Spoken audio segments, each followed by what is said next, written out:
38. I got the very, very funny Teddy Carpenter. Some days, you know, it's not all the time. I used to call you with stuff that was not funny.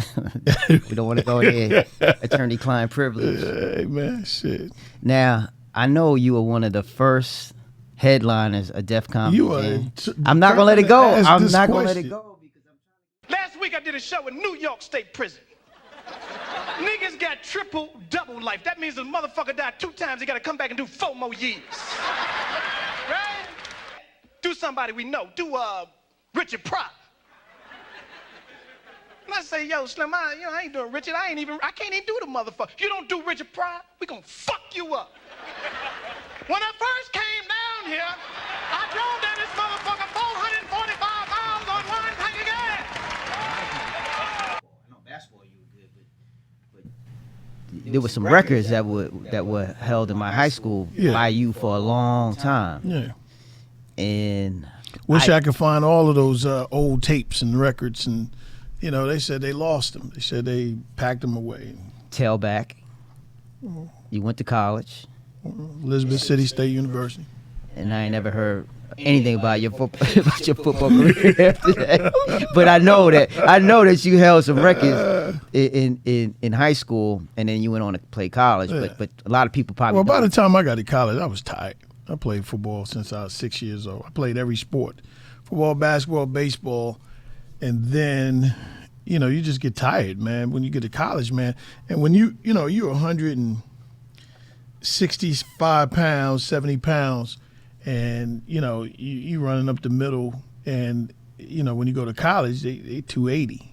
So you're not in that weight room. You ain't 165 now. You can probably run up the middle now. I probably could, but I probably can't run. I probably can't run. So I'm a target now. So a lot of that, you know, I know you push it.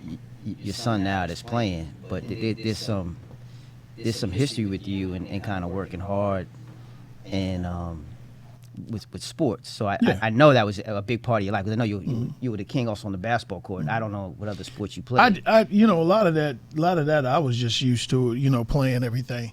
But you know, when I pushed my sons, even my other sons, who's a tattoo artist now, it's really, man, subconsciously to stay off the streets, you know, stay, you know, active and doing stuff. You know, they got less, you know, you get to a certain age and, you know, like, hey, I might can do something with myself, but you're not on the streets all the time. You're not in trouble. You're not in whatever. So sports play a big part, of trying to get to. You were a little maniacal, because I seen some posts on Instagram with your son with a 40-pound pack running up hills. Hey, man, I'm trying to get I'm trying to get this dude a little further. If he has the ability at this point, he truly has the ability to possibly play overseas. You know, now, can he be a pro here? You know, it takes a lot of luck. But is it possible you could go to school, do well, and go play overseas and actually make a couple of dollars doing this? Yeah. So he has that's not far out of his vision.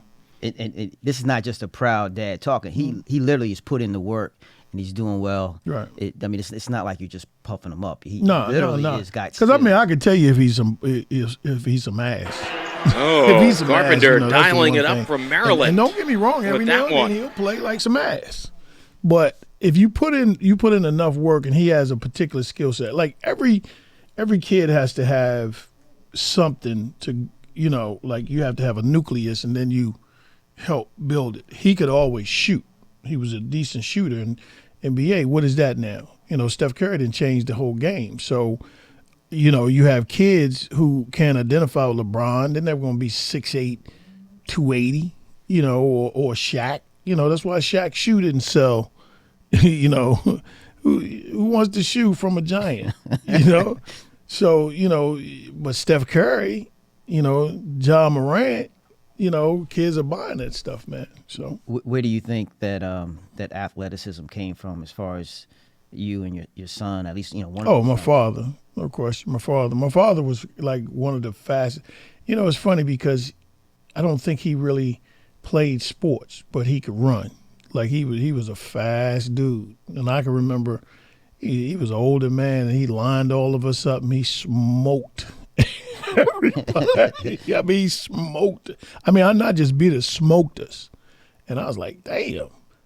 So, he had the ability, but, back then, I guess, a lot of them brothers didn't play. He didn't play football? No. So football came from Pee Wee football? Yeah, my mother put me in all that stuff, man. I wanted to play, sports and whatever. And you excelled right away in it, or kind of? Yeah, for the most part.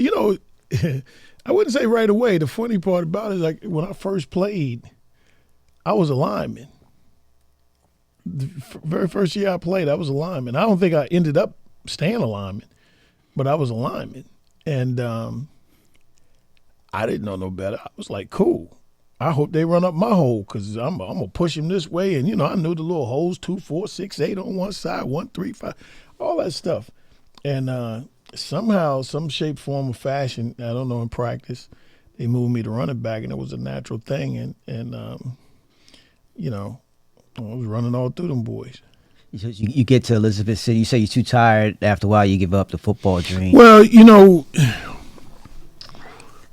if you're trying to play football, basketball, and baseball, every year, like I went from one sport to the other, back to the other, to the other, back to the other, to the. Yeah. I never took a break. Like we all did, probably. Yeah. So after a while, it's like, man, you got to take a break somewhere. You even have little injuries that you're nursing that you really can't heal from because you're going right into one sport into another.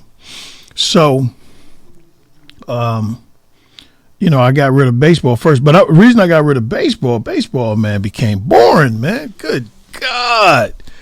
Oh, my God. That shit was like watching paint dry. Could you play? Yeah, I was good. I was actually better in baseball than I was in anything. I played center field and first base. With Otto Jet and them? Yeah. You on that team? Well, no, because I didn't live out. We used to play against. No, I didn't live out here. I played in Falls Church. Now we used to play against them in basketball. Otto Jet and Mike. What's his name? Mike Jackson and all of the guys who came from Reston. I didn't come from it. We just played against them. But baseball went first because you go from little league, which is fun as hell. It's fun, you get up to bat 3, 4, 5, 6, 7 times, and then, but when you get into the majors, that's when the game changes. Now you got the wind up, and the look at, all of the, man, that game went from maybe an hour to like damn near 3 days. It was like 3 days, bro. That up now, man. My God. The guy that can only call timeout once. They got 20 seconds or something to throw the pitch. They changed. Not to mention, it's dead summer. So, you're a little black kid with. But the funny thing is, 20 years ago, baseball was the sport. Now, it's football, basketball, and maybe baseball. Baseball was the sport. Not 20 years ago, maybe 30 years ago. But so at some point, you develop a skill, and I think I probably remember when you developed a skill because I know you were doing a little hustle with T-shirts, and I know you had that gift. Well, always something in graphic. I used to go to Haynes Point. See, y'all boys out here in Reston, y'all didn't venture too far out of Reston. Y'all was in this protective cocoon, but I would go to Haynes Point in D.C. and we would, I would do the. Back then it was Polaroids, the instant pictures, and you put them in a little frame and you sell them, or whatever the case would be. So I would go out there and make $300, $400, $500 over a weekend. You had to take a lot of abuse. Not abuse, I take that back. Just a lot of people talking a lot of shit. They ain't ready. You got to, you got to deal with a lot of personalities. Ted, made that money. There's more to it than you just going out there and taking pictures. Yeah. What you were doing is you were stopping strangers.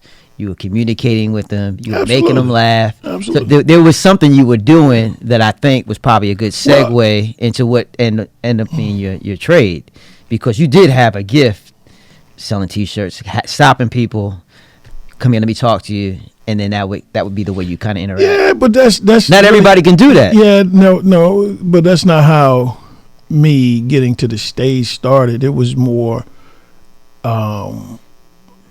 everybody in Falls Church, everybody I grew up with was they was free spirited. They wasn't shy. I don't remember too many shy people. And even amongst all of the kids, all of the guys I went to school with, you know, shit, I wasn't the funniest or not that I can remember. In fact, I wasn't even the funniest in my family. I had probably 10 people that, you know, if we sat down all together, I would listen to everything they did, you know. So, you know, it was just more so I was willing to take mine on the stage. I mean, my grandmother was super funny. I mean, people would literally, let's go over your grandmother's house. And she would sit at that table and she would hold court. And she listened to if she was live today, she would know every case you did just about. Because what she did was she listened to the CB radio. And the CB radio, you know, told when the police was coming and where they were going and, you know, whatever. I remember walking in one time and she was like, yeah, you know, you ain't going to see your cousin for a while.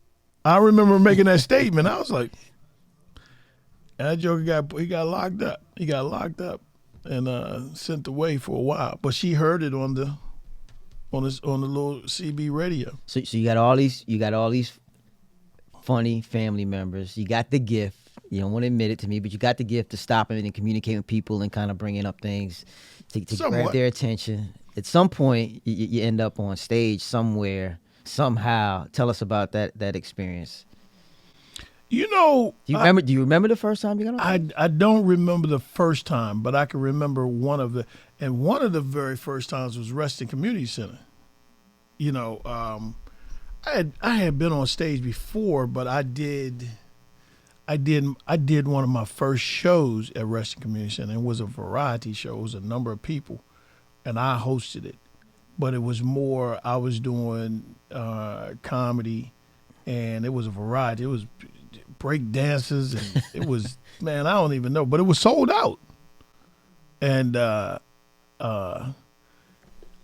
I had already known I was going to go on stage. I was young. I was listening to all the Richard Pryor albums and Mom's Mabley and Bigmeat Markham and all of the stuff. I mean, anything that was comedy related. Top 3 comedians of all time. I don't. People always say that. Top 3 comedians of all time. It varies on the day that you ask me. I'm gonna rephrase it. Give me a second. You know, top 3 comedians that influenced you prior to going. See, now that might change. That influenced me, and even that changes. Of course, everybody's going to say Richard.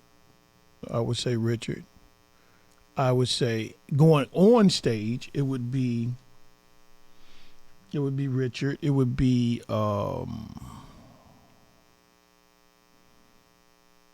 Bigmeat Markham. It would be who? Bigmeat Markham. So you gotta look that stuff up.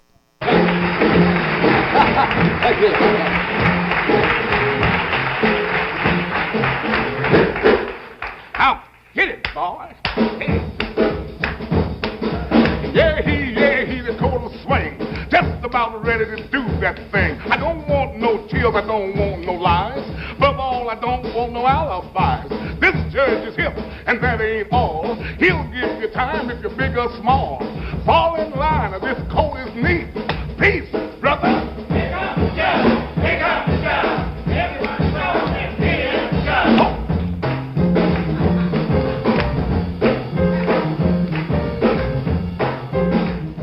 And it would be Dolemite. Okay. Yeah. Going on stage, once you're there, these other comics they started to, influence how you did and what you did and, what you were going to be. And, What do you think set yourself apart from other people that took the time and effort to try to be a comedian for the first time? There had to be something that you had. Was it your material? Was it your work ethic? No. I don't think anything really sets you apart other than you have to go out there and try to be funny for your first 2, 3, 4 minutes. Because, I think something that helped me that probably didn't help the average comic. You know, I don't know how everybody came up. Everybody came up differently. But there was a white structure and then a black structure of how you did comedy. And the white structure was you go to these white clubs, predominantly white clubs, and open mics, and they would give you 2 minutes or 3 minutes, and you keep going back just to get 2 minutes, just to get 3 minutes, just to get 5 minutes, just to get. The black structure was get your ass up there till you ain't funny no more. So it's almost like taking you in a room and we're going to really walk you through this and walk it versus just get your ass out there and block. Let me disagree. Well, let me disagree with you a little bit. So you remember comedy guru. No, I'm not no. But he gonna disagree. Cameron, I'm not.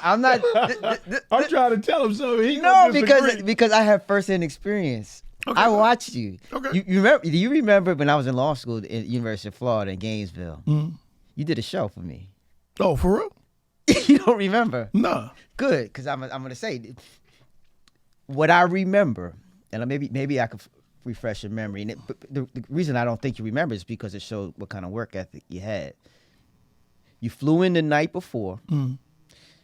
I got one of the biggest restaurants, bars in Gainesville, and it was a Sunday show. You came in. You didn't go out that night. You stayed in you stayed with me. You stayed in the room, and you had a book sheet, where you had, I guess, a diagram of what you were going to go over in your set. You remember this? No. So you had this book. You stayed in, and you were studying the book, and you were asking me questions like, what's this part of town? What's the mall called? Basic stuff. Yeah. And you were going through it, and you were studying, and then you did that for a couple of hours. And then you said, let's go to the club tonight. So we went to the club. You got on the mic and you told everybody to come to the show, blah, blah, blah, blah, blah, blah. But what impressed me about it was when we had the show the next day. You don't remember any of this? No. When we had the show the next day, you killed it. You used some of the stuff that I was saying. You incorporated small town. Yeah, but that's just really tapping into where you at. You won't let me give you a comment. You were prepared to do that show for the $300 or whatever I paid you. You killed it. No wonder I don't remember this shit. $300. How could I remember that $300? But I'm surprised you don't remember coming to Gainesville. I don't remember none of that. There was a part of the show that I've never seen anybody before do, was that they had the staff come in, and you wanted to make sure that all the staff got paid. So what you did. I remember, so you don't remember it. What you did that was unique is that you made all the servers get on stage and they danced to like Pop That Coochie, and everybody lined up with a dollar bill and was tipping them. You sure that was me? That was you, brother. That was you. You the Martin Luther. Because I did. I have it on tape. I have it. I have that on tape. Shit, you ain't got that on tape.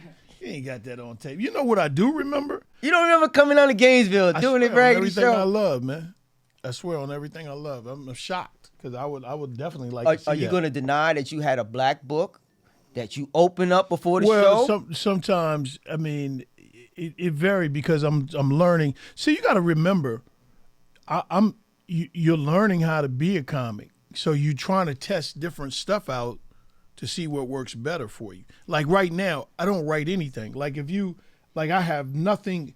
If you see me stand on stage for an hour, none of that stuff is written down. Because what I do now is, or what I've been doing for quite a minute is, I record, and then let's say I do a comedy club. So a lot of times, instead of going to an open mic and working on material, what I do is, if I'm doing a comedy club, you have 5 shows, 6 shows. So the first show, or maybe even the second show, first 2 shows, are ad-lib. Whatever comes up, comes out. And, blah, blah, blah. And I can do it enough to make people laugh and then catch on. And I record those because within whatever I'm doing, subject, because I'll just pick a a number of subjects, and I'll just talk about the subject. I record it on video, of course, and then I'll go back and look at it and say, okay, I like that. Just 3 minutes. Let me take this 3 minutes and expand it into 8. And then take this 3 minutes over here and expand it into 5. And then I put it together, and that's what creates another show. I'm just saying I was impressed that you were prepared, that you forego going out in Gainesville on Saturday night. I can see that. And then that you were sitting down preparing. And when we went to the club, you got everybody that was, in party mode to come out the next day. I can see that. I can. But I tell you what I do remember. I remember doing some shows for Ronnie Warner, and got to fighting with his cousin-in-law or some shit. He ain't here to defend himself, so you know. Oh no. Ronnie was trying to do comedy at one time. Ronnie was cool. Ronnie, my man. But I got in the fight with his I don't know, his cousin-in-law. He had a girl. Ronnie got a lot of girl cousins. Yeah, nice looking girl cousins, and her boyfriend got mad for whatever reason. And I got off stage, and for some reason that nigga swung on me. Oh damn! Yeah, he swung on me, and he hit me, and oh, maybe he did hit me. I don't know, but he swung on me. Like a Will Smith kind of thing. Yeah. I got while you on stage? I got off stage.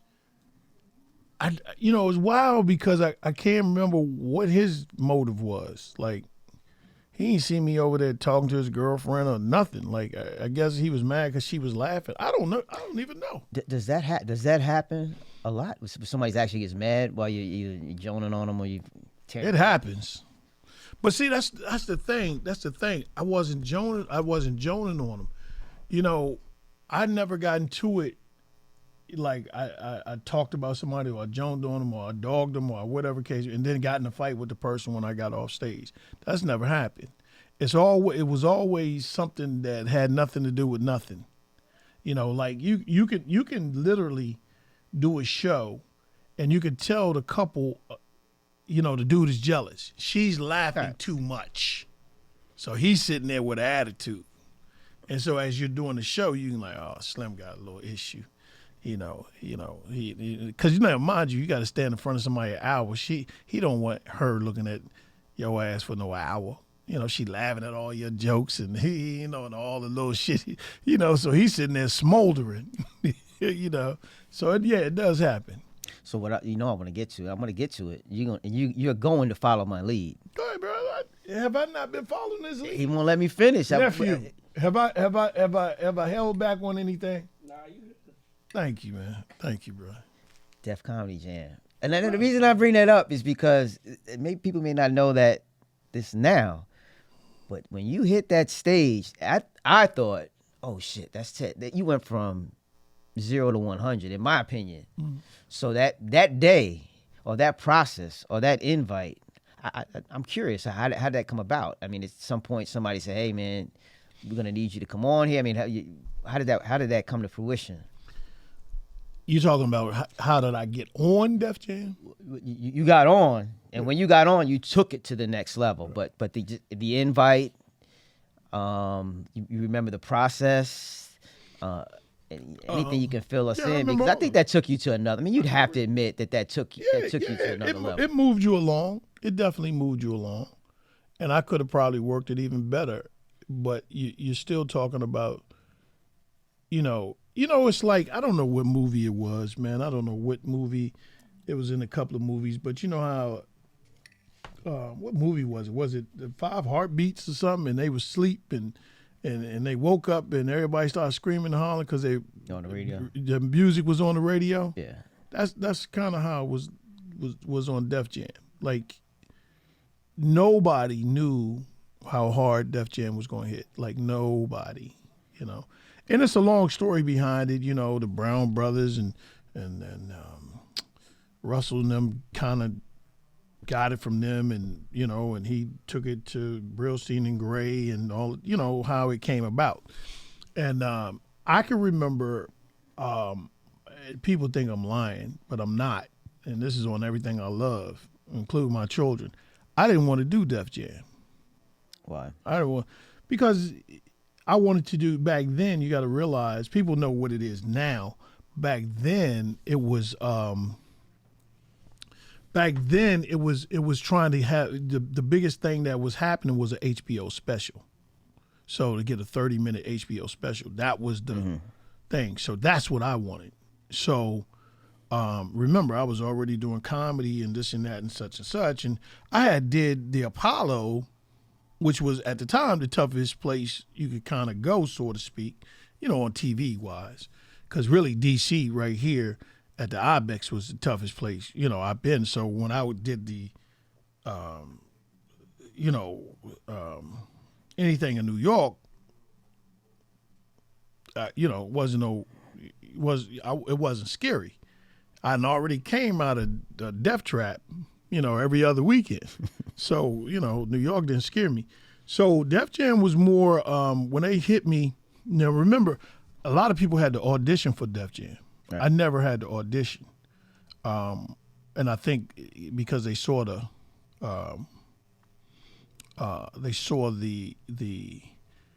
Live at the Apollo or whatever. I don't know what it was, right. But most people had to audition. I think it was only a few people that didn't. I was one of them. So they didn't come around and pick me and say, hey, because what they would do is pick you and then you go to a club and they watch you perform and they pick you or not pick you or whatever the case would be. I didn't do any of that. So maybe you're swaying me to thinking that there was not much of a difference from what you were doing before Def Jam and after Def Jam. I would thought that it catapulted you into. It does, but what I'm saying is, I had already been preparing. It's almost like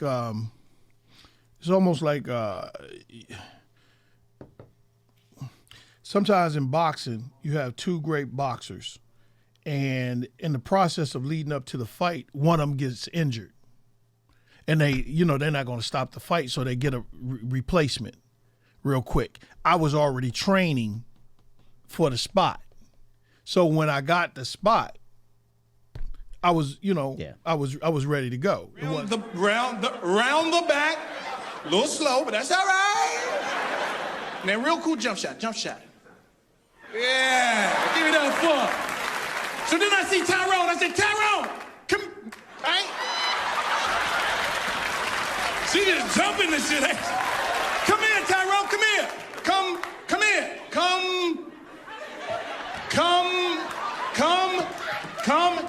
Come here. Yes. It wasn't something. And I had did a couple of small shows, so I kind of knew how, I set my stuff up. I was like, listen, I want to know how many people on the show, how do y'all run it? How many people on the show? They was like, we usually tape about 5 people. How long is the show? 30 minutes. HBO, no commercials. For the most part, it's going to be probably about 28-minute clip. They're going to edit. They're going to cut, whatever the case may be. So I was like, all right, when I tape, I want to go third. And I think they, everything I asked for, they gave me. I was like, third. What, ain't no putting me just anywhere. I want third. Why do you want third? Because I would watch the crowd come in. That's another thing. I used to watch the crowd. I want to see what these jokers look like. They're gonna look at me, but I want to, And then Def Jam, they told you, you can, it was the first time. This is what people don't realize. Def Jam was the first time that they encouraged you to be you. If you was a hood kid, be hood. If you curse. If you was, whatever. Don't be no little white boy that came out of these clubs. You know what I'm saying? And so people was like, what? I can do such and such. They was like, hell yeah. They encouraged it because it was they're tapping into a culture, and that's what made that show hit. That's right. Exactly. So you hit it right on the head. So they encouraged it. So it's like, and I hate to go back and look at some of my clips now because for real, I could have did the same thing without some of the cuss words. See, because a good comic, you don't remember when they cuss. They cuss or curse, but you don't remember where. And that's the whole idea.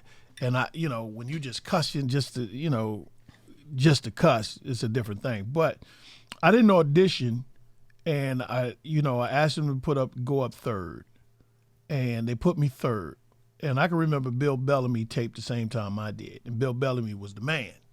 Like, he was the man up there. Like, you when you went up there, some of these guys you're just meeting. Like, I knew who Steve Harvey was, but I want to say that was the first time I met Steve Harvey. He was on the same bill that you on, or same ticket? Because when Def Jam taped, anytime you see a TV show that tapes multiple, they'll tape multiple shows in one day. Right. So you might have 8 shows. Got a 1 o'clock show, got a 3 o'clock show, got a 5 o'clock show, got an 8 o'clock show. You know, they don't do it like each week. They tape a whole bunch of shows and edit it together. So when you're taping and you're around this, same time, you're going to lunch and all these guys are there. Such and such, and that's him, and guys are pointing each other out. And Bernie, was that the first time? I don't know if that was the first time I met Bernie, but about all these guys because you hear about them. Like, this dude in Chicago named Bernie Mack. That's supposed to be that dude. Like, he the baddest thing moving. So of course, if they tell you, because it wasn't really the internet, it wasn't, you know what I'm saying? So you hear about these guys, but they're kind of an anomaly too because they're not on TV. You just know Chicago backing Bernie, right. Such and such backing, this guy came out of New York. This guy came out of, that's why I say Bill Bellamy was out of Jersey. And Bill Bellamy was the man. He was clean cut, nice looking dude, tall. You know what I'm saying? Had the little, I don't know if them real waves or what kind process of or whatever the fuck he had on, but he had the little, the hair, had the little suit, and the girls, of course, loved him. You know what I'm saying? So when I saw Bill, I was like, oh goddamn, she's sharp as a razor, so I picked my spots. But let me go back. I never wanted to do Def Jam. I never wanted to do Def Jam. I wanted an HBO special. So I was like, man, what the fuck is a Def Jam? But when you're sitting in the taping and you see Steve Harvey, Bernie Mac, Bill Bellamy, you knew that was a part of something special. But listen, at that time. Again, all of that's afterwards. Walking into it, I never wanted to do it. And I was going to turn it down. And it's big because everybody said, well, why wouldn't you turn it down? Because they know Def Jam as it is now. Right. But walking into it, I wanted a 30-minute special. So I didn't respond right away because I got a bad habit. I'm like, man, I ain't doing that shit. That shit sound like some, they always coming up with these corny-ass shows. I was going to do What's that. the bad habit? That you just saying it out, as soon as you hit me with it, like, man, I ain't doing that dumb shit. That shit sounds stupid. I was going to hit him with, but I thought about it, and then I was like, you know what? Me thinking,